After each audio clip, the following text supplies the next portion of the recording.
Bwana Yesu asifiwe sana. Leo tutakuwa na somo linalosema namna ya kutoka katika nguvu za giza. Unajua, watu wengi wanaotumika katika nguvu za giza au nguvu za ushirikina si wote wanaopenda. Wapo wengi ambao wanatumika katika nguvu za giza ni kwa sababu walirisishwa na wazazi wao. Wapo watu ambao walikuwa wanaingizwa katika nguvu za giza kwa lazima. Wengine waliingia kwa hiari yao, na baada ya kuingia, jinsi ya kutoka imekuwa ni mtihani. Lakini leo Mungu anatamani kutufundisha na kutuonyesha jinsi ambavyo wewe ambaye umekuwa umejiunga tayari na nguvu za kishirikina, wewe ambaye unatumiwa na nguvu za giza, wewe ambaye umekuwa na ushirika na mashetani, Mungu analeta habari njema hii ya wokovu kwako, ya kwamba haijalishi umejiunga na nguvu za kishirikina mwaka gani, umekuwa na uzoefu wa kutumika katika ufalme wa shetani kiasi gani, lakini Mungu leo anakuletea habari njema ya kwamba bado kuna uwezekano wa kuweza kujitenga na nguvu za kishirikina. Bado kuna uwezo wa kujitenga na Freemason. Bado kuna uwezo wa kujitenga na nguvu za kuzimu. Bado kuna uwezo wa kujitenga na nguvu za miungu ya mababu na mabibi zetu. Bado kuna uwezo wa kujitenga na nguvu za kishetani, nguvu za wachawi. Mungu anatutangazia ya kwamba bado kuna uwezo wa kuweza kujitenga na nguvu hizi za kishetani. Watu wengi ambao wanatumika katika nguvu hizi za kishirikina, si wote walioweza kukubali kuingia kwa hiari yao wenyewe, na wengine wamejikuta wakitumikishwa katika nguvu za giza pasipo wao kupenda. Lakini kwa sababu wameshaingia, hawana namna, wanatamani kutoka lakini hawaoni wafanyaje. Lakini leo tunatamani tuweze kujifunza kwa pamoja, tuone jinsi ambavyo shauku ya Mungu ni kukuokoa wewe mwanadamu ambaye unatumikishwa na nguvu za kishetani. Kwa maana si mpango wa Mungu mwanadamu aweze kushirikiana na shetani. Si mpango wa Mungu mwanadamu aweze kutumiwa na nguvu za giza kwa ajili ya kumasi Mungu na kuwatesa wanadamu wengine. Leo ninataka nikupatie habari njema ya kwamba Mungu anakupenda, Mungu anakujali. Haijalishi ya kwamba unapitia wakati gani, haijalishi ya kwamba maisha yako yamechafuliwa kiasi gani, unapokuwa unampokea Yesu Kristo kama Bwana na Mwokozi wa maisha yako, ndiyo mwanzo wa kutoka katika vifungo vya nguvu za giza. Kitabu cha Mathayo sura ya 11 na mstari ule wa 28, Mungu anasema ya kwamba njooni kwangu nyinyi nyote msumbukao na kulemewa na mizigo, nami nitawapumzisha.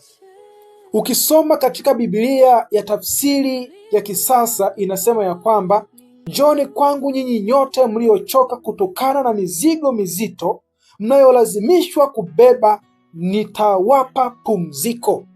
Wapo wengi ambao wanalazimishwa kufanya matukio ya unyama, wanalazimishwa kufanya matukio mabaya, kuwatendea wanadamu wenzao, wengine kuwatendea wazazi wao, wengine kuwatendea watoto wao, mambo ya kikatili, kwa sababu wamekwisha kujiunga na nguvu za giza. Na jinsi ya kujitoa katika huo ufalme, katika hiyo mamlaka, shetani anawatishia kwamba kama wakitoka, basi maisha yao yatakuwa hatarini. Lakini Mungu anasema ya kwamba ukija kwake yeye ataweza kukupatia pumziko. Na ni tamanio la watu wengi, wanatamani kutoka katika nguvu hizi za kishirikina. Ni tamanio la watu wengi, wanatamani watoke katika ufalme wa shetani, lakini imekuwa ni ngumu kwao. Ndugu yangu, jambo hili linawezekana kabisa. Jambo la msingi la kuzingatia ni kuweza kumkimbilia Yesu Kristo, ambaye yeye ndiye aliyekufa katika msalaba ule wa Kalvari, akisema ya kwamba yuwaja mkuu wa ulimwengu huu, naye hana kitu kwangu. Anazungumzia mkuu wa ulimwengu huu ni Shetani. Kwa hiyo Shetani, ukisha kumwamini Yesu Kristo kuwa Bwana na Mwokozi wa maisha yako, Shetani hana nguvu dhidi ya Yesu Kristo. Na Yesu anasema ya kwamba nami nikiinuliwa juu nitawavuta wote waje kwangu. Kwa hiyo nyinyi ambao mtakuwa mmejiunga katika ufalme wa nguvu za kishetani, haijalishi umejiunga na chama gani chenye nguvu jinsi gani, lakini kwa kuweza kumwamini Yesu Kristo, Yesu yeye ni mkuu dhidi ya wafalme wote wa nguvu za giza. Kitabu cha Ufunuo sura ya kwanza, na mstari ule wa 4 anasema, Yohana, kwa yale makanisa 7 yaliyoko Asia, neema na iwe kwenu na amani zitokazo kwake yeye aliyeko, aliyekuwako na atakayekuja, na zitokazo kwa roho 7 walioko mbele ya kiti cha enzi, tena zitokazo kwake Yesu Kristo, shahidi aliye mwaminifu, mzaliwa wa kwanza wa waliokufa, na mfalme na mkuu wa wafalme wa dunia, yeye atupendaye na kutuosha dhambi zetu kwa damu yake. Kwa Yesu ni mkuu wa wafalme wa dunia.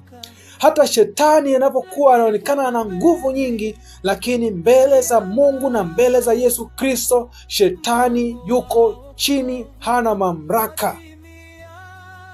Ndugu yangu, leo ninatamani niweze kukutia moyo. Haijalishi ni kwa muda mrefu umesumbuka na unateseka na kubebeshwa mizigo mizito ambayo unatamani uweze kuacha, lakini bado unatishiwa kifo. Unalazimika tena kuanza safari ya kubeba mzigo mzito kwa sababu ya kutokujua, kwa sababu ya makosa ya wazazi wako, kwa sababu ya wewe mwenyewe kuingia katika ufalme huu. Lakini leo Mungu analeta neema ya kwamba bado kuna namna ya kutoka katika nguvu za giza. Mungu anatamani utoke katika nguvu za giza. Kitabu cha Matendo sura ya 26 mstari wa 18 anasema, uwafumbue macho yao na kuwageuza waiache giza na kuielekea nuru, waziache na nguvu za Shetani na kumwelekea Mungu, kisha wapate msamaha wa dhambi zao na ulisi miongoni mwao waliotakaswa kwa imani iliyo kwangu mimi. Kwa hiyo wewe ukishaweka imani yako dhidi ya Yesu Kristo, ukishaweka tumaini lako dhidi ya Yesu Kristo, Mungu yeye anakuhakikishia kwamba utaweza kusamehewa dhambi zako na kupewa urisi miongoni mwao waliotakaswa. Manake utatenganishwa kabisa na nguvu za kishetani, na dhambi zako ulizozitenda kwa kuwepo katika ufalme huo wa Shetani, Bwana atakusamehe kabisa. Na lakini pia Mungu ataweza kukulinda na kukutunza. Yohana sura ya 6 mstari wa 37, Yesu anatoa ahadi hii leo kwako. Anasema ya kwamba wote anipao Baba watakuja kwangu, wala yeyote ajaye kwangu sitamtupa nje kamwe. Leo ninataka nikuambie habari njema ya kwamba mkimbilie Yesu Kristo leo. Amini moyoni mwako leo. Amini sasa hivi unaposikiliza habari hii. Maana imeandikwa ya kwamba ukiamini moyoni mwako na kumkiri ya Yesu Kristo ya kuwa ni Bwana, utaokoka. Hivyo unapoamini moyoni mwako ya kwamba Yesu Kristo ni Bwana na ana uwezo wa kukuokoa, msaada wa Mungu utaanza kufanya kazi tangu siku hii ya leo kwako. Mungu atafungua milango yake ya mbinguni na kukutumia malaika zake kwa ajili ya kuanza kuleta operation ya ukombozi wa maisha yako. nawe utakuwa huru, tena huru kweli kweli. Kimbilie Yesu. Acha nguvu za giza, mkimbilie Yesu Kristo, naye ataweza kukuokoa kuanzia sasa na hata milele. Basi ninatamani niombe kwa ajili yako. Unapokuwa unachukua uamuzi huu, Mungu aone kutoka mbinguni na aweze kukuletea ukombozi mahali hapo ulipo. Na tuombe. Mungu uliye mbinguni, ninakushukuru kwa ajili ya ndugu na rafiki yangu huyu ambaye amekwisha kusikiliza habari yako ya ukombozi na kumwelekeza jinsi ya kuweza kutoka katika nguvu za giza. Asante Bwana, kwa kuwa Mungu umekwisha kujua moyo wake, na ya kwamba Bwana umeahidi ya kwamba atakapokuja kwako hutamtupa nje kamwe. Msaidie Bwana. Malaika akasema ondoka, ndoto ikawalinda njia, Yesu akapelekwa mbali mpaka hasira